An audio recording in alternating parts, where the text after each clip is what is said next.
Le soleil matinal filtrait à travers la fenêtre de la cuisine de la maison des Macmullen, projetant une lumière chaude sur la table du petit déjeuner où Gordon Macmullen était assis avec sa fille.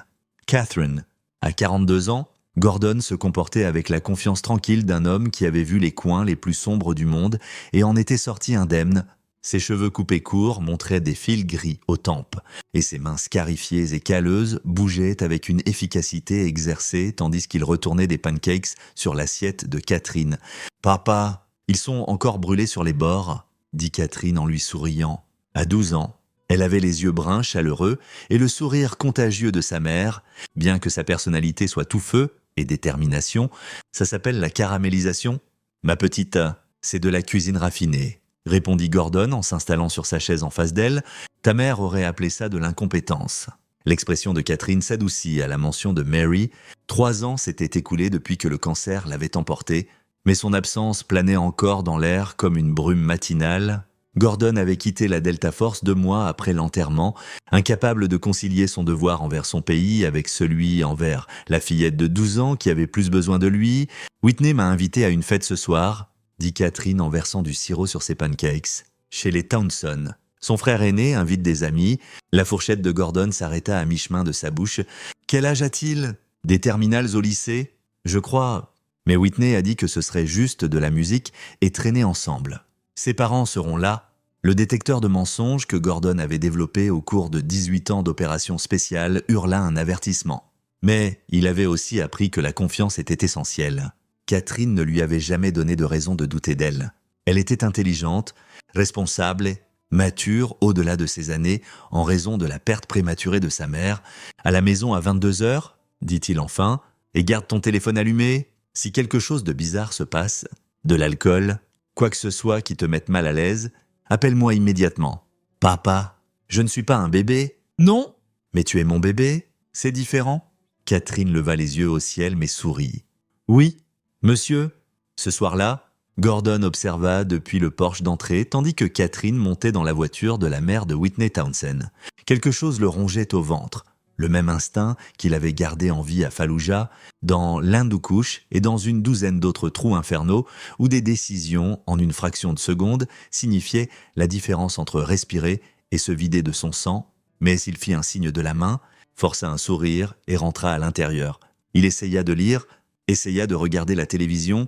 À 21h30, il envoya un message à Catherine. « Tout va bien, pas de réponse. » À 21h45, Catherine. Rien. À 21h52, son téléphone sonna. Pas le numéro de Catherine, celui de la mère de Whitney. « Monsieur Macmullen, c'est Lorraine Townsend. Je suis vraiment désolé, mais il y a eu un incident. Catherine est au County General. Vous devez venir maintenant ?» Le trajet de 15 minutes jusqu'à l'hôpital prit 8 minutes à Gordon. Il était passé en mode opérationnel dès qu'il avait raccroché. Son esprit clair et froid, les émotions verrouillées au même endroit où il les stockait pendant l'émission. Il ne pouvait pas aider Catherine s'il paniquait. Lorraine Townsend le rencontra dans la salle d'attente des urgences. Son visage pâle et tiré haut. « Monsieur Macmullen, je suis tellement désolé. Je ne savais pas que la fête n'était pas chez nous. Whitney m'a menti. Elle a dit qu'elle allait étudier chez des amis. Je n'ai appris la vérité que quand l'hôpital a appelé. Où est Catherine? On l'examine maintenant. Monsieur Macmullen, il y avait des garçons là-bas? Des garçons du lycée?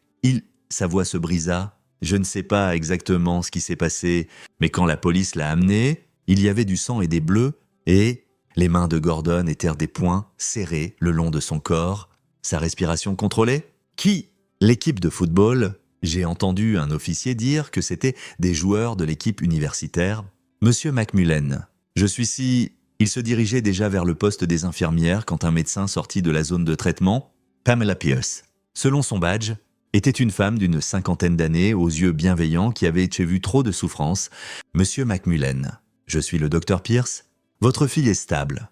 Elle a une commotion cérébrale, 3 côtes fêlées, des bleus étendus sur le dos et le torse, et un poignet fracturé. Nous effectuons des tests supplémentaires, mais physiquement, elle va se rétablir. Physiquement, répéta Gordon, le mot ayant un goût de cendre. L'expression du docteur Pierce se durcit. « Monsieur Macmullen, 11 garçons ont agressé votre fille. Ils l'ont filmée, d'après ce que la police m'a dit. Ils ont partagé la vidéo sur les réseaux sociaux avant que les plateformes ne la suppriment. Le traumatisme psychologique sera important. J'ai appelé un conseiller, mais Catherine vous demande. Gordon hocha la tête une fois, sa mâchoire si serrée qu'elle lui faisait mal. Puis-je la voir ? Catherine était allongée dans un lit d'hôpital qui la faisait paraître encore plus petite que ses 12 ans. Le côté droit de son visage était enflé et violet, son poignet enveloppé dans un plâtre temporaire. Quand elle vit Gordon, des larmes coulèrent sur ses joues. « Papa » murmura-t-elle, et ce mot brisa quelque chose en lui. Il s'assit à côté d'elle, prenant sa main indemne dans les siennes. « Je suis là, ma chérie, je suis juste là. Ils ont dit des choses terribles sur maman, sur moi. Ils m'ont attrapé et... » Son souffle se bloqua. J'ai essayé de me battre. « Papa !» J'ai essayé, mais ils étaient si nombreux, et ils riaient, et ils continuaient à me frapper. Et, chut, tu as tout fait correctement ? Tu as survécu ? C'est ce qui compte. Mais même en le disant, Gordon savait que c'était un mensonge. Survivre n'était pas suffisant. Pas pour ça, pas pour ce qu'ils avaient fait à sa petite fille. Un officier de police apparut à la porte, une jeune femme qui semblait tout juste sortie de l'académie, Monsieur McMullen. Je dois poser quelques questions à Catherine sur ce qui s'est passé. Gordon voulait refuser pour protéger Catherine de revivre ça, mais il connaissait le système. Preuve, déclaration, constitution d'un dossier. Il hocha la tête et recula, sans quitter la pièce. La déclaration de Catherine fut hésitante, interrompue par des larmes, mais les faits émergèrent avec une clarté brutale. Whitney avait menti sur le lieu de la fête. C'était chez Brett McDaniel, le quarterback dont les parents étaient absents.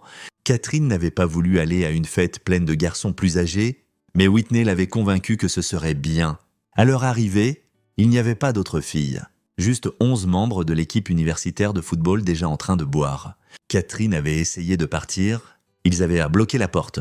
Ce qui avait commencé comme des moqueries avait dégénéré quand elle avait tenté de les pousser. Brett McDaniel l'avait attrapée, jetée contre un mur, les autres s'étaient joints. À tour de rôle, quelqu'un avait installé un téléphone pour enregistrer, il l'avait frappé, donné des coups de pied, cogné sa tête contre le sol. Toute l'agression avait duré 7 minutes, un voisin avait entendu des cris et appelé la police. Les garçons s'étaient dispersés, laissant Catherine inconsciente sur le sol du salon. L'officier prit des notes, son expression professionnelle neutre, mais Gordon vit la rage dans la tension de ses épaules. « Nous avons identifié les 11 garçons. » Elle dit, « Ils sont interrogés maintenant. La vidéo est claire. Le procureur va porter plainte. » Gordon hocha la tête, mais il calculait déjà 11 cibles. Leurs adresses seraient dans le rapport de police. Leurs parents, leurs emplois du temps, leur vulnérabilité. Il avait passé 18 ans à traquer les hommes les plus dangereux du monde. Cela n'était que des gamins stupides qui pensaient que l'argent de papa et une bourse de football les rendaient intouchables. Ils allaient apprendre le contraire. Le lendemain matin, Gordon était assis dans le bureau du procureur de district Helen Rogers, une femme dont les affiches de campagne promettaient une lutte ferme contre le crime et une justice forte. En personne. Elle semblait plus intéressée par son téléphone que par le dossier étalé sur son bureau. « Monsieur McMullen, je comprends que vous soyez contrarié, dit-elle enfin en levant les yeux. Ce qui est arrivé à Catherine est terrible, mais nous devons être réalistes sur les poursuites. Réalistes. » Gordon garda sa voix calme. 11 garçons ont brutalement agressé ma fille de 12 ans. Ils l'ont filmée. Vous avez une vidéo, des déclarations de témoins, des dossiers médicaux. Qu'y a-t-il d'irréaliste dans les poursuites ? Rogers soupira, s'adossant à sa chaise. Ce sont des terminales au lycée, des athlètes vedettes. Plusieurs ont des offres de bourse pour des universités de division 1. Brett McDaniel s'est déjà engagé à Alabama. Comprenez-vous ce qu'une condamnation ferait à leurs avenirs ? Gordon la fixa, n'en croyant pas ses oreilles. Comprenez-vous ce qu'ils ont fait à l'avenir de ma fille ?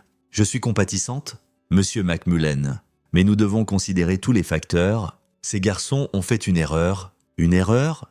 C'est oublier ses devoirs. Ça, c'était une agression, des voies de fait. Peut-être une tentative de meurtre, vu comment ils l'ont blessé. Le problème, continua Rogers comme si Gordon n'avait pas parlé, c'est que plusieurs pères de ces garçons siègent au conseil municipal. Robert McDaniel, Austin Pratt, Alejandro Douglas. Ce sont des hommes influents. Ils ont clairement indiqué que des poursuites agressives seraient problématiques pour tout le monde. Les mains de Gordon restèrent immobiles sur ses genoux, mais son esprit passait en revue des scénarios. « Vous n'allez pas porter plainte ?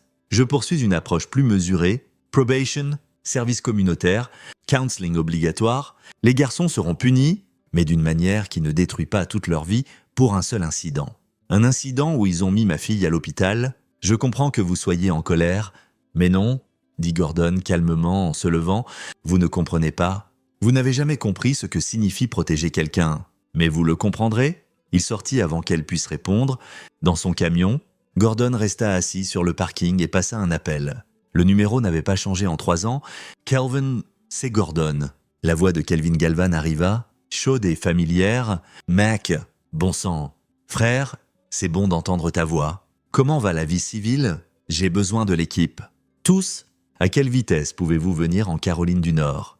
La chaleur disparut de la voix de Kelvin, remplacée par l'efficacité coupante d'un opérateur. Quelle est la situation?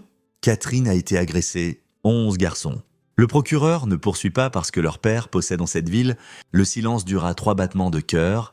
Puis Jeremiah est en Virginie. À 2 heures, Zach fait du travail de sous-traitant à Pfeeville. À 40 minutes, Arnold dirige une salle de sport à Charleston. À 4 heures, Mac, tu sais, nous sommes tous sortis. Nous ne pouvons pas. Je ne vous demande pas de faire quoi que ce soit, dit Gordon. Je m'en occupe, mais après, il pourrait y avoir des retombées. J'ai besoin de gens en qui j'ai confiance pour veiller sur Catherine. Une autre pause. Quand? Ce soir. Je l'aurai fait d'ici 4 heures du matin. Nous serons là d'ici 18 heures. Sois intelligent là-dessus. Je suis toujours intelligent.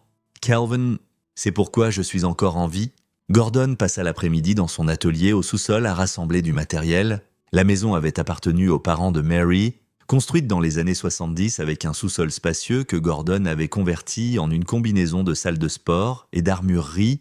Officiellement, il possédait une 12aine d'armes légales, fusils de chasse, un fusil à pompe, 2 pistolets enregistrés pour la défense du domicile. Officieusement, le faux mur derrière son établi cachait assez d'armes et d'équipements tactiques pour équiper une petite équipe. Mais ce soir, ce n'était pas pour les armes. Les armes étaient bruyantes, salisantes. Laissèrent des preuves médico-légales, Gordon avait besoin de précision, de contrôle. D'un message qui serait compris sans être tracé, il sélectionna 11 seringues, tirant des doses précises d'un cocktail chimique qu'il avait appris à préparer dans un site noir de la CIA en dehors de Kandahar. Le composé causerait une douleur excruciatinge, des spasmes musculaires et une paralysie temporaire. Mais ne tuerait pas, la mort était trop facile. Ces garçons devaient vivre avec ce qui suivrait. À 18 heures, un Ford Explorer noir s'arrêta dans l'allée de Gordon. Kelvin Galvan sortit en premier, 88 mais de muscles fins, sa peau foncée, marquée de cicatrices d'une décennie de combat au corps à corps. Derrière lui vint Jeremiah Moody, plus trapu et chauve, un maître technicien en explosifs qui enseignait maintenant la chimie dans un collège communautaire, Zachary McKinney. Le plus jeune à 36 ans, avait encore le regard affamé d'un opérateur qui regrettait l'action. Arnold Peak fermait la marche, massif et aux cheveux gris. Le géant doux de l'équipe qui pouvait plier des barres d'acier à mains nues, ils ne perdirent pas de temps en bavardage. Gordon avait du café prêt et ils se rassemblèrent autour de la table de la cuisine comme il l'avait fait une centaine de fois avant des missions. « Catherine » demanda Kelvin. « À l'hôpital pour la nuit en observation, puis à la maison demain, physiothérapie pour le poignet. » Counseling pour tout le reste. La voix de Gordon était plate, sans émotion. Il compartimentalisait tout, verrouillait le père et laissait l'opérateur prendre le contrôle. J'ai les adresses des 11 cibles. Leurs parents les gardent à la maison, loin de l'école, pensant que ça va passer. Sécurité, demanda Jeremiah. Alarmes suburbanes. Peut-être des caméras, rien de sophistiqué. Ces gens n'ont jamais connu de vraies menaces. Ils pensent que l'argent et la position les rendent en sécurité. Zachary étudia les images satellites que Gordon avait affichées sur son ordinateur portable. Tu vas frapper les 11 en une nuit, les 11 en 4 heures. Chaque cible reçoit exactement ce qu'elle mérite. La voix profonde d'Arnold résonna dans la cuisine. Et nous? Vous veillez sur Catherine? Elle sort demain à 9 heures. Si quelque chose m'arrive, si la police vient, si quelqu'un essaye de l'atteindre, vous la protégez. C'est tout ce dont j'ai besoin. Kelvin secoua la tête. Frère, tu sais que ce n'est pas comme ça que fonctionne cette équipe. Tu y vas? On y va? Je ne vous demande pas de jeter vos vies. Tu ne demandes pas, interrompit Jeremiah. On te dit, tu crois que l'un de nous pourrait vivre avec lui-même si on te laissait faire ça seul? Après tout ce qu'on a traversé, Gordon regarda chacun d'eux tour à tour, des hommes avec qui il avait saigné, failli mourir, devenus plus proches que des frères par l'horreur partagée et la survie. Ce n'est pas une opération sanctionnée, pas de soutien, pas d'extraction, pas de protection légale. Si vous êtes pris, vous êtes fichu.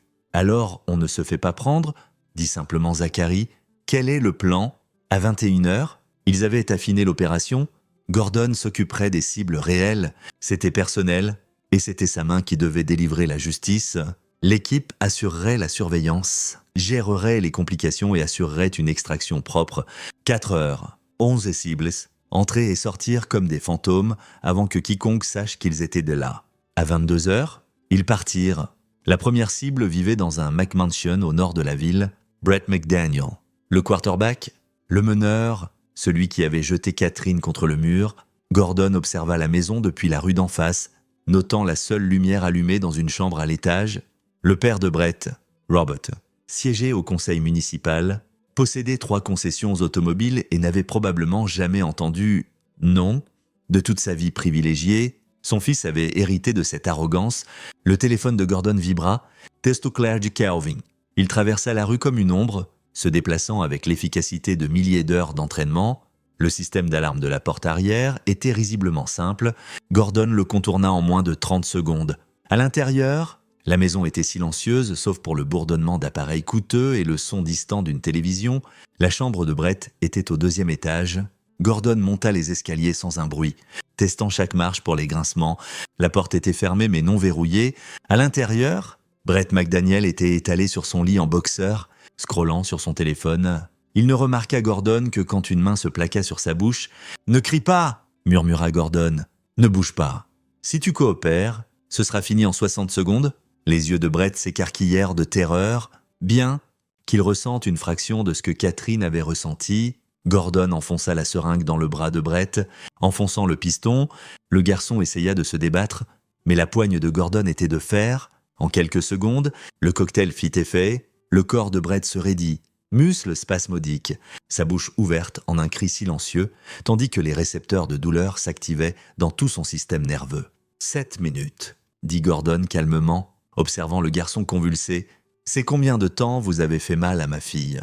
Ça va durer plus longtemps ?» Il posa son téléphone sur la table de nuit, le minuteur visible, puis il se mit au travail. Gordon n'utilisa pas d'arme. Ses mains suffisaient. Il brisa le bras de lancer de Brett en 3 endroits, fracture précise qui ne guérirait jamais correctement, ne lui permettrait jamais de lancer une spirale à nouveau. Il écrasa son genou d'un coup contrôlé qui détruisit le LCA, le LCM et le ménisque.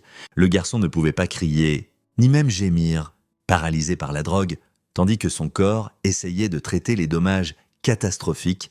Quand Gordon partit 12 minutes plus tard, Brett McDaniel gisait inconscient sur le sol de sa chambre, sa carrière de football terminée avant d'avoir commencé. La cible 2 était Daryl McDaniel, le frère cadet de Brett, un linebacker qui avait été le 2e à poser les mains sur Catherine. Gordon le trouva au sous-sol de la même maison, jouant à des jeux vidéo avec un casque sur les oreilles. L'approche fut encore plus facile. Gordon traita chaque cible avec une précision chirurgicale. Il ne tuait pas, ce serait de la miséricorde.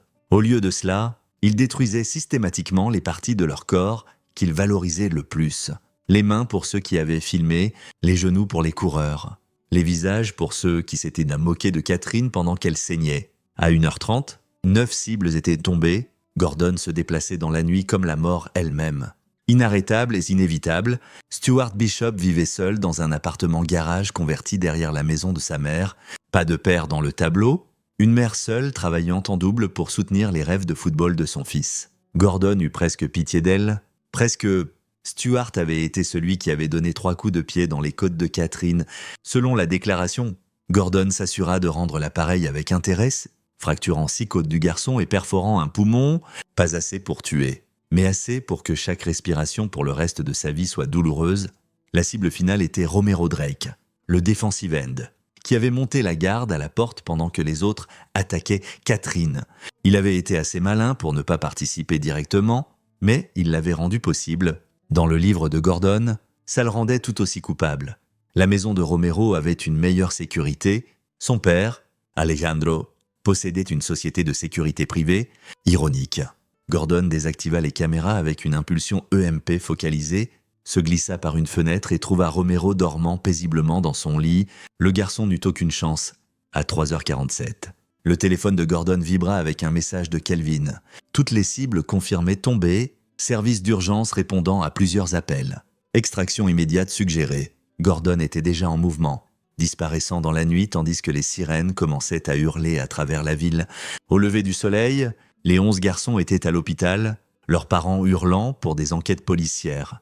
Et Gordon était assis dans sa cuisine à boire du café avec son équipe. Les nouvelles parlent déjà d'une attaque coordonnée, dit Zachary en scrollant sur son téléphone.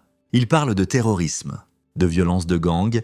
Une journaliste a suggéré que ça pourrait être lié à un cartel. Laissez-les parler, dit Gordon. Ils ne prouveront jamais rien. Jeremiah était moins confiant. Mac, tu as frappé 11 cibles en 4 heures. Ce n'est pas un crime normal. Les flics sauront que c'était professionnel. Savoir et prouver sont différents. Pas de preuves médico-légales, pas de témoins, pas de pistes numériques. J'étais un fantôme. Arnold prit la parole depuis sa position près de la fenêtre. Et les pères, les garçons du conseil municipal, ils ne vont pas accepter ça. Je compte là-dessus, dit Gordon calmement. À 9 heures, Catherine fut libérée de l'hôpital. Gordon la ramena à la maison pour trouver Kelvin en train de faire des pancakes. Jeremiah lisant sur le canapé. Zachary et Arnold jouant aux cartes à la table de la cuisine. Elle regarda les 4 hommes étranges dans sa maison avec confusion. « Ma chérie, ce sont des amis à moi de l'armée, » dit Gordon. « Ils vont rester avec nous quelques jours. Pour s'assurer que nous sommes en sécurité. » Les yeux de Catherine étaient vifs malgré les antidouleurs. « En sécurité contre quoi ? Contre des gens qui pourraient être en colère pour ce qui est arrivé à ces garçons hier soir. » Elle avait vu les nouvelles, chaque chaîne en parlait. 11 athlètes vedettes, mystérieusement attaqués chez eux la même nuit. Les spéculations étaient folles. Mais les faits étaient clairs. Quelqu'un avait systématiquement visé les garçons qui avaient agressé Catherine McMullen. « Papa, murmura-t-elle, est-ce que tu... »« Je t'ai protégé, » dit simplement Gordon. « C'est ce que font les pères. » Catherine le regarda longuement, puis les 4 opérateurs qui l'observaient, avec des yeux bienveillants mais durs. Enfin, elle hocha la tête. « D'accord ? » Cet après-midi-là, pendant que Catherine se reposait à l'étage sous l'œil vigilant de Jeremiah, le téléphone de Gordon sonna. Numéro inconnu, « Monsieur McMullen, c'est Robert McDaniel. Je pense que nous devons avoir une conversation. Je n'ai rien à vous dire. Mon fils est aux soins intensifs. Mes 2 fils. Les médecins disent que Brett ne jouera plus jamais au football. Daryl pourrait ne jamais marcher correctement. Et vous savez ce qui est intéressant ? Tous les 11 garçons qui étaient à cette fête, la même où votre fille prétend avoir été agressée, sont à l'hôpital avec des blessures similaires. Ça ressemble à du karma, dit Gordon. Ça ressemble à un opérateur des forces spéciales qui se croit au-dessus des lois. La voix de Robert McDaniel était froide. Toute pretense de civilité disparue. Je sais qui vous êtes, McMullen. Je sais ce que vous avez fait et je vais m'assurer que vous payez pour ça. Vos garçons ont attaqué ma fille de 12 ans. Ils l'ont filmée, ils en ont ri. Et le procureur a dit que leurs avenirs comptaient de plus que le traumatisme de ma fille. Donc oui, je me suis assuré qu'ils obtiennent exactement ce qu'ils méritaient. Vous admettez l'agression ? Je n'admets rien. Je dis simplement que parfois l'univers corrige l'injustice quand le système légal échoue. Si vous avez des preuves que j'ai fait quelque chose de mal, appelez la police. Sinon, on en a fini. Gordon raccrocha. Kelvin l'observait depuis la porte de la cuisine. C'était une menace, dit Kelvin. Je sais... Il va venir après toi ? Pas légalement. Tu as raison qu'il n'y a pas de preuves. Mais des hommes comme ça, ils ont d'autres ressources. Qui les sert ? Ce que Gordon ne dit pas, ce qu'il n'avait pas besoin de dire à des hommes qui avaient déjà servi avec lui, c'est qu'il voulait que Robert McDaniel essaie. Il voulait que les 3 membres du conseil municipal montrent leur vraie couleur, sortent de la protection de leur argent et de leur position, et essaient d'apporter une vraie violence parce que Gordon était très bon en violence. Les 48 heures suivantes furent calmes, trop calmes. Gordon connaissait le schéma, le calme avant la tempête. L'ennemi se repliant pour se regrouper et planifier, il passa le temps à fortifier sa maison, à courir des scénarios avec son équipe et à s'assurer que Catherine ne soit jamais seule. Le 3e jour, la tempête éclata. Ça commença par un appel sur la ligne fixe de Gordon, un numéro jetable, voix brouillée. « Vous avez 12 heures pour quitter la ville. McMullen. Prenez votre fille et disparaissez. Si vous êtes encore là demain, ce qui est arrivé à ces garçons paraîtra de la miséricorde comparé à ce qui vous arrivera. » Gordon traça l'appel pendant que la voix parlait encore. Kelvin fit passer le numéro par leur réseau de contacts en 1 heure. Ils avaient confirmation. L'appel avait été routé par 3 pays, mais il provenait d'un téléphone enregistré à une société écran appartenant à Austin Pratt, un autre membre du conseil municipal. Ils se coordonnent, dit Zachary en étudiant les informations. Tous les trois pères, McDaniel, Pratt, Douglas. Ce n'est pas juste de la vengeance, c'est organisé. Arnold leva les yeux de son fusil qu'il nettoyait. Organisé comment? La réponse vint à 21h ce soir-là. Gordon était sur le toit de sa maison, utilisant une lunette de vision nocturne pour scanner la zone environnante quand il les repéra. 4 véhicules, sans lumière, approchant de directions différentes. Ils se garèrent à 2 pâtés de maison et des hommes commencèrent à en sortir. Beaucoup d'hommes. Contact, dit Gordon dans sa radio. Multiples véhicules, plus de 40 hostiles convergeant sur notre position. À l'intérieur de la maison, l'équipe se déplaça avec une efficacité exercée. Kelvin sécurisa Catherine dans la pièce sûre, renforcée que Gordon avait construite au sous-sol. Mur en béton, porte en acier, provisions pour 72 heures. Jeremiah installa leur position défensive. Zachary et Arnold prirent des positions de tir à des fenêtres stratégiques. Gordon resta sur le toit, comptant 43 hommes, tous armés, tous se déplaçant avec la coordination de soldats professionnels. Ce n'étaient pas des voyous de rue, c'était une force de contracteurs militaires privés. Son téléphone sonna. Robert McDaniel, vous les voyez?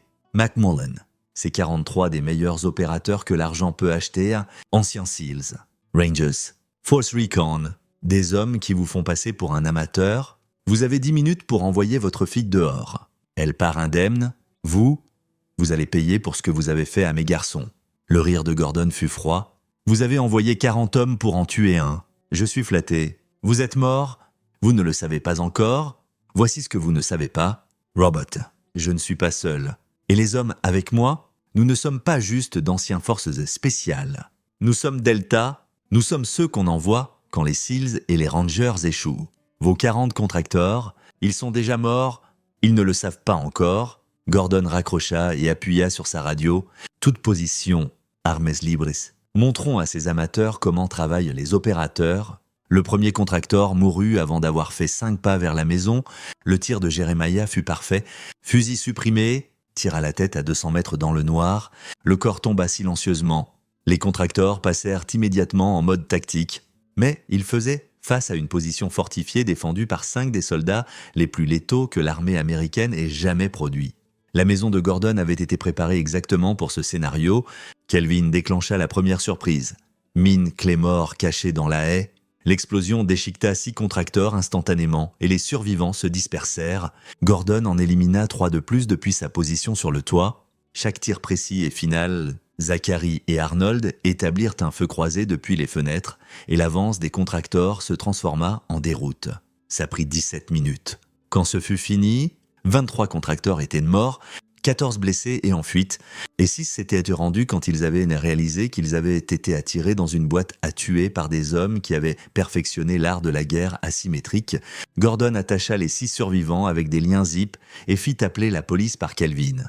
Puis il rappela Robert McDaniel. « Votre armée vient de perdre 23 morts, 14 blessés, 6 en garde à vue. Vous voulez en envoyer plus ?» Le silence à l'autre bout fut rompu par une respiration haletante. « Ce n'est pas fini. Si ça l'est, parce que voici ce qui va se passer ensuite. Vous, Pratt et Douglas, allez démissionner du conseil municipal. Vous allez liquider vos actifs et établir une fondation au nom de ma fille. 9 millions d'euros dédiés à aider les victimes d'agressions. Et vous le ferez publiquement avec une confession complète de comment vous avez utilisé vos positions pour protéger vos fils. Et ensuite, essayez de me tuer quand j'ai vu la justice. Vous êtes fou? Oh, continua Gordon. Je commence à tuer. Pas vos contracteurs, vous, vos familles, tous ceux que vous aimez, et je le ferai lentement, soigneusement, m'assurant que vous regardiez tout ce que vous aimez brûler avant de vous laisser enfin mourir. À vous de choisir. Vous avez 24 heures? Gordon coupa et regarda son équipe. Ils étaient meurtris mais vivants, victorieux contre des odds absurdes parce qu'ils s'étaient préparés, entraînés et se faisaient confiance. La police est à 3 minutes, rapporta Kelvin. Quelle est notre histoire? La vérité en grande partie, dit Gordon. Des hommes armés ont attaqué ma maison. Nous nous sommes défendus. La légitime défense est légale en Caroline du Nord. Les 24 heures suivantes furent chaotiques. Enquête policière. Implication fédérale vu le nombre de corps. Cirque médiatique, alors que l'histoire explosait dans les nouvelles nationales. Mais la position légale de Gordon était solide. Il avait été attaqué chez lui par 40 hommes armés et il avait défendu sa famille. Les 6 survivants confirmèrent qu'ils avaient été engagés par Robert McDaniel pour envoyer un message. Le téléphone jetable fut tracé jusqu'à Austin Pratt. Au bout de 72 heures, les 3 membres du conseil municipal étaient en garde à vue fédérale, accusés de complot pour meurtre, tentative de meurtre et une douzaine d'autres délits. Leur position, leur argent, leur pouvoir, tout disparut en un instant. Le procureur de district Helen Rogers, faisant face à sa propre enquête pour corruption et faute professionnelle, rouvrit discrètement l'affaire contre les 11 joueurs de football, avec la vidéo, les rapports médicaux et le témoignage de Catherine. La condamnation était certaine. Les garçons passeraient leur 18e anniversaire en détention juvénile et leurs années adultes en prison. Gordon se tenait sur son porche d'entrée, regardant le dernier véhicule de police s'éloigner. Catherine sortit de la maison, encore meurtrie mais en guérison, et glissa sa main dans la sienne. « C'est fini », demanda-t-elle. « C'est fini », confirma Gordon. « Les méchants ont perdu, la justice a gagné. Tu veux dire que tu as gagné ?» Gordon baissa les yeux sur sa fille, voyant la force de Mary dans ses yeux, voyant la combattante qu'elle devenait. « Non, ma chérie, nous avons gagné. Tu as survécu, tu as témoigné, tu ne les as pas laissés te briser. » Calvin, Jeremiah, Zachary et Arnold sortirent de la maison, prêts à retourner à leur vie normale, mais ils resteraient proches, Gordon le savait. Une fois Delta, toujours Delta, une fois famille, toujours famille. Tu sais qu'ils reviendront pour toi un jour, dit Kelvin calmement. Peut-être pas McDaniel et son équipe, mais quelqu'un. La vengeance a une longue mémoire. Le sourire de Gordon fut froid et certain. Qu'ils viennent. Je serai prêt, je suis toujours prêt. Il le pensait. Gordon McMullen avait passé 18 ans comme l'un des guerriers les plus élites de l'Amérique. Et il avait utilisé chaque once de cet entraînement pour protéger ce qui comptait le plus. Sa fille était en sécurité. Les hommes qui l'avaient blessée étaient derrière les barreaux. Les officiels corrompus qui les avaient habilités faisaient face à la justice, et si quiconque d'autre menaçait sa famille, ils apprendraient la même leçon que ces 11 garçons et 40 contracteurs avaient apprises. Il y a des hommes qu'on ne croise pas, des lignes qu'on ne franchit pas, des filles qu'on ne touche pas, parce que Gordon McMullen était un père d'abord, un guerrier ensuite, et il déplacerait ciel et terre pour protéger sa petite fille. Le soleil se couchait tandis que l'équipe se dispersait enfin. Chaque homme rentrant dans sa propre vie, mais restant à un appel de distance, Catherine rentra se reposer, laissant Gordon seul sur le porche. Il sortit son téléphone et regarda la photo qui servait de fond d'écran.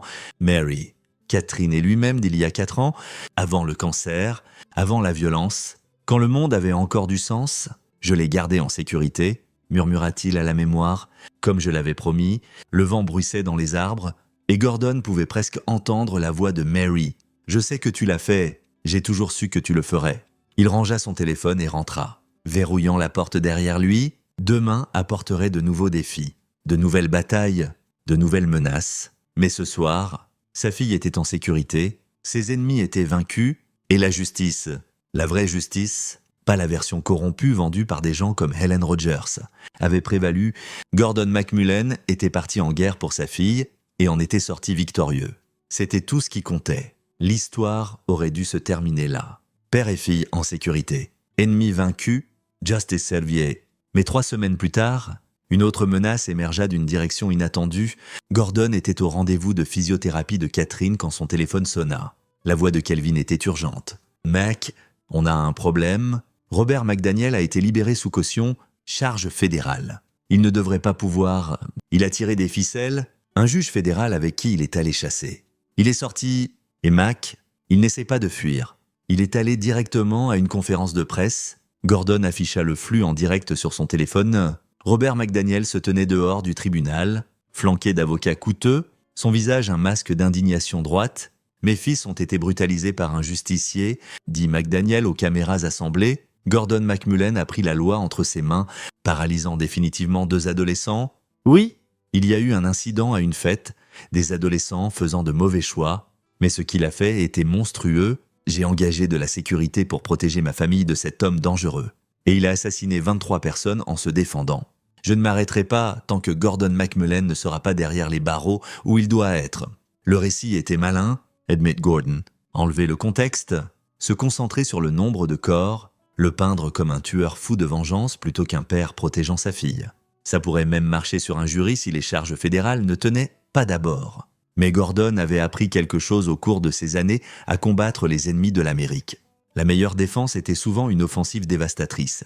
Ce soir-là, il passa une série d'appels, le premier à Pamela Pierce, le médecin des urgences qui avait traité Catherine, le second à l'officier de police qui avait pris la déclaration initiale de Catherine, le troisième à une journaliste d'investigation nommée Cassandra Wilson, qui avait bâti sa carrière en exposant la corruption. Mademoiselle Wilson, j'ai une histoire pour vous sur comment un conseil municipal a utilisé sa position pour protéger 11 violeurs et jusqu'où ils étaient prêts à aller pour éviter la responsabilité. En 48 heures, l'exposé de Cassandra Wilson domina tous les cycles d'actualité. Elle avait des dossiers médicaux, des déclarations policières, la vidéo que le procureur avait essayé de supprimer, des témoignages de Catherine et de 4 autres filles qui avaient été agressées par la même équipe de football les années précédentes, des affaires qui avaient été enterrées discrètement par Helen Rogers à la demande du conseil municipal. La fureur publique fut immédiate et absolue, la caution de Robert McDaniel fut révoquée, Helen Rogers fut arrêtée et le récit passa de justicier père à officiel corrompu, habilitant des prédateurs en série. Mais McDaniel avait une carte finale à jouer. De sa cellule de prison, il lança un contrat, 900 000 € pour Gordon McMullen, mort ou vif. La tentative d'assassinat vint un mardi matin. Gordon conduisait Catherine à son rendez-vous de counseling quand il repéra la queue. Une berline noire, 2 véhicules derrière. Suivant ses virages, il avait entraîné Catherine pour cette possibilité. « Ma chérie, j'ai besoin que tu m'écoutes attentivement et que tu fasses exactement ce que je dis, » dit-il calmement. « Descends sur le sol derrière mon siège. Reste là jusqu'à ce que je te dise que c'est sûr. » Les yeux de Catherine s'écarquillèrent, mais elle n'argumenta pas. Elle avait vu assez au cours du mois passé pour faire confiance aux instincts de son père. Elle se glissa sur le sol tandis que Gordon accélérait, confirmant que la berline suivait. 2 autres véhicules rejoignirent la poursuite. Coordonné, professionnel, Gordon appuya sur sa radio. « Kelvin, j'ai 3 véhicules en poursuite. Je prends la route évasive Bravo. Roger. On est en route. 8 minutes. 8 minutes était une éternité dans une situation tactique. Gordon prit un virage serré à droite, puis à gauche, zigzagant dans des rues résidentielles. Les poursuivants gardèrent le rythme. L'un se mit à côté, et Gordon vit la vitre passager descendre, vit le museau d'une arme automatique. Il freina brutalement, laissant le véhicule attaquant passer devant, puis accéléra et percuta le second poursuivant par derrière. L'impact l'envoya tourner dans une voiture garée. 1 de moins, 2 affaires. Le 3e véhicule essaya de le bloquer par devant, mais Gordon avait passé des années en cours de conduite en haute menace. Il exécuta un virage en J qui aurait rendu fiers ses instructeurs et, inversant la direction à 64 km/h et enfonçant l'accélérateur. « Papa !» La voix de Catherine était stable malgré la terreur qu'elle devait ressentir. « Reste baissé, bébé, je gère ça. » Le premier véhicule, celui avec le tireur, avait fait demi-tour et gagnait du terrain. Gordon les mena sur l'autoroute, gagnant de l'espace et du temps. Son téléphone sonna en Bluetooth. « Monsieur McMullen, c'est l'agent spécial Joan Osborne du FBI. Nous sommes au courant du contrat sur votre vie. Où êtes-vous en ce moment ?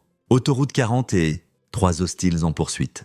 Nous avons des unités convergeant sur votre position. Restez en ligne. » Gordon vérifia ses rétroviseurs. Le véhicule poursuivant était à 18 mètres et se rapprochait.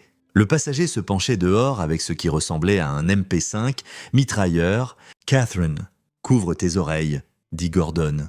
Il freina à nouveau brutalement, laissant le véhicule poursuivant dépasser, puis sortit son propre arme et tira 3 balles à travers sa vitre arrière dans le bloc moteur. Le capot du véhicule explosa en vapeur et fumée, et il dévia de la route. « Menace neutralisée », rapporta Gordon à l'agent Osborne. « À quelle distance sont vos unités ? 30 secondes.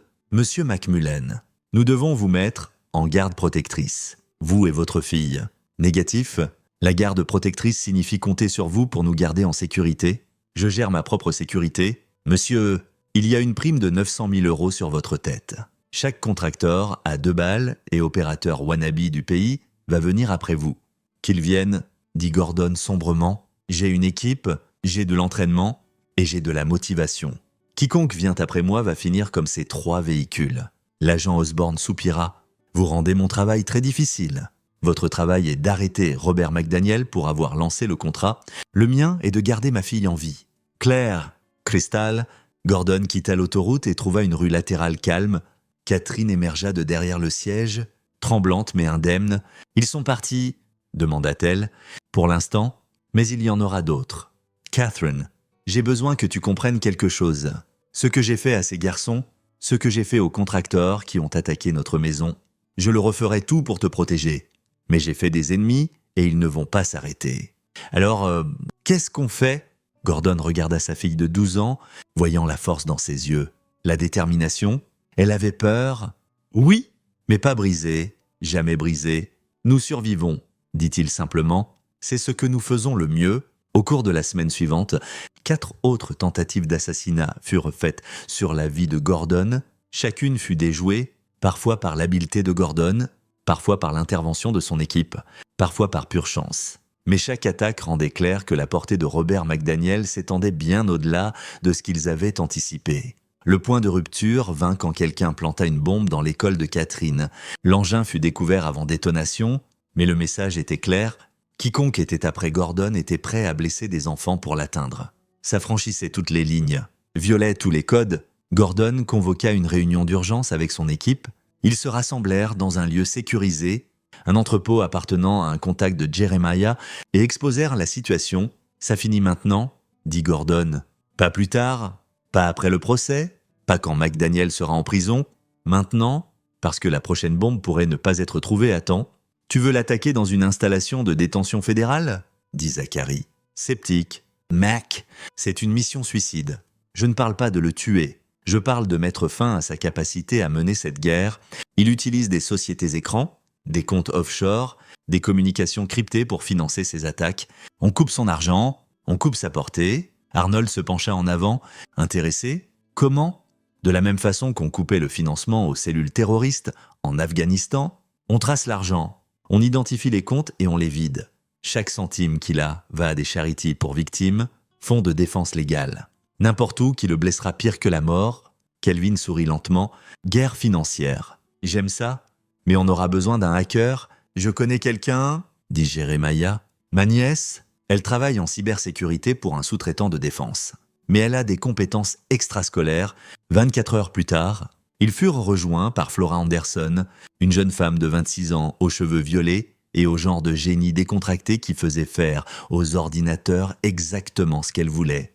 Elle écouta l'explication de Gordon, examina les données qu'ils avaient rassemblées sur l'empire financier de McDaniel et hocha la tête. « Donnez-moi 48 heures, dit-elle. Je vous donnerai tout. » Elle livra en 36 heures. La richesse de Robert McDaniel était impressionnante. 33 millions d'euros répartis sur 18 comptes dans 7 pays. Flora ne les identifia pas seulement. Elle vida chaque compte, routant l'argent par une série de transferts anonymes qui finirent en donation à des groupes d'aide aux victimes d'agressions, des sociétés d'aide légale et une nouvelle fondation au nom de Catherine dédiée à poursuivre les délinquants riches qui pensèrent pouvoir acheter leur sortie de justice. Quand McDaniel découvrit ce qui s'était passé, ses cris purent apparemment être entendus dans toute l'installation de détention fédérale, mais Gordon n'avait pas fini. Avec McDaniel financièrement éviscéré, Gordon tourna son attention vers les 2 autres membres du conseil municipal, Austin Pratt et Alejandro Douglas. Ils avaient été libérés sous caution, leurs avocats travaillant en heures supplémentaires pour bâtir leur défense. Gordon décida de rendre cette défense considérablement plus difficile. Flora pirata leur communication, fournissant à Gordon des années de messages cryptés montrant pot de vin, corruption, intimidation de témoins et une douzaine d'autres délits. Gordon emballa tout proprement et le livra à l'agent Osborne. « Joyeux Noël, dit-il. Ça devrait vous donner assez pour les mettre à l'ombre pour des décennies. » Osborne regarda les données, puis Gordon. « Comment avez-vous obtenu ça ? Source anonyme. Est-ce que ça importe ? Légalement ? Oui, pratiquement. » Elle sourit sombrement. Je trouverai un moyen de le rendre admissible, avec les 3 anciens membres du Conseil faisant face à des affaires fédérales solides comme le rock. Leur richesse saisie, leur réputation détruite. Les tentatives d'assassinat cessèrent, le nom de Gordon fut discrètement retiré de chaque tableau de primes, et le monde passa au scandale suivant. Mais Gordon savait qu'il ne fallait pas se relâcher, il gardait son équipe proche, sa maison fortifiée, entraînait Catherine à la conscience situationnelle et à la self-défense de base parce que le monde était plein de prédateurs et la seule façon de survivre était d'être plus dur, plus intelligent et plus impitoyable que quiconque pourrait menacer votre famille. 6 mois plus tard, Gordon était assis dans une salle d'audience et regardait tandis que les 11 joueurs de football étaient condamnés à la prison adulte. Minimum 15 ans chacun. Les 3 anciens membres du conseil reçurent 25 ans. Helen Rogers fut radiée et condamnée à 10 ans pour corruption et obstruction à la justice. Catherine était assise à côté de Gordon, tenant sa main. Elle avait témoigné à chaque procès, affrontant ses agresseurs avec un courage qui serrait la poitrine de Gordon de fierté. Quand ce fut enfin fini, quand le dernier verdict fut lu et le dernier prisonnier emmené, Catherine leva les yeux vers son père. « C'est vraiment fini maintenant. »« C'est fini », confirma Gordon. « Nous avons gagné, répéta Catherine, testant les mots. « J'aime comment ça sonne. » Ils sortirent du tribunal ensemble dans un soleil éclatant. Kelvin, Jeremiah, Zachary et Arnold attendaient près du camion et ils allèrent ensemble au restaurant préféré de Catherine. Un trou dans le mur qui servait les meilleurs carnitas de l'État. Autour de tacos et de rires, entouré des hommes qui avaient aidé à sauver sa fille et à détruire leurs ennemis. Gordon McMullen ressentit quelque chose qu'il n'avait pas éprouvé depuis des mois, la paix. Il était parti en guerre pour sa fille et il avait gagné, pas par le système légal qui les avait lâchés, pas par des institutions qui valorisaient le privilège sur la justice, mais par sa propre force, ses propres compétences, sa propre unwillingness à laisser le mal prévaloir. Catherine guérissait physiquement, émotionnellement, grandissant plus forte chaque jour. Les hommes qui l'avaient ses blessés étaient derrière les barreaux. Les officiels corrompus qui les avaient protégés faisaient face à la justice. Et Gordon avait prouvé que parfois, quand le système échoue, l'amour d'un père et l'entraînement d'un guerrier peuvent changer le monde. « Papa !» dit Catherine, le tirant de ses pensées. « Merci pour tout. »« Toujours, ma chérie !» dit Gordon en la serrant dans ses bras. « Je te protégerai toujours. » Et il le ferait pour le reste de sa vie. Gordon McMullen se tiendrait entre sa fille et quiconque lui voudrait du mal. C'était ce que faisaient les pères, ce que faisaient les guerriers, ce pourquoi il avait été entraîné pendant 18 ans de combat. Le monde avait essayé de briser sa famille. Le monde avait échoué, et quiconque essaierait à nouveau apprendrait la même leçon. On ne touche pas à la fille de Gordon McMullen. Pas si on veut survivre. C'est ici que notre histoire se termine. Partagez vos pensées dans la section des commentaires. Merci pour votre temps précieux. Si vous avez aimé cette histoire, assurez-vous de vous abonner à cette chaîne. Ça m'aiderait beaucoup. Cliquez sur la vidéo que vous voyez à l'écran et je vous verrai